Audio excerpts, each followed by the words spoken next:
হচ্ছে AGT live 24/7। ये है AGT Live 24/7। This is AGT Live 24/7। নক্ষত্রের পতন ঘটেছে আজকে, গতকালকেই যখন খবরটা শুনলাম বাকরুদ্ধ হয়ে পড়ি। এরকম একটা ভূপেন্দ্র ভূমিকার পর এই হাউসের আরেকটি নক্ষত্রের পতন। উনি মানুষের ভাষাকে, অবক্ত যন্ত্রণাকে উনি ভাষা দিতেন। দারুণ একজন কলমচি ছিলেন, মানুষের সুখ দুঃখ যন্ত্রণার কথা ব্যক্ত করতেন। স্পষ্টকতা মানুষ ছিলেন, দয়ালু মানুষ ছিলেন এবং একজন সত্যিকারের একজন সমাজসেবকও ছিলেন।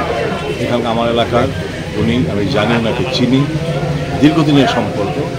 মানুষের সবসময় মানুষের ব্যাপারে চিন্তা ভাবনা করতেন, সেই কলমচির মাধ্যমে হোক আর ব্যক্তিগত জীবনে হোক। এরকম লোক পাওয়া খুবই দুষ্কর। ওনার আত্মার সদ্গতি কামনা করি। শোকসন্তপ্ত পরিবার পরিজনদের প্রতি আমার গভীরভাবে সমবেদনা জ্ঞাপন।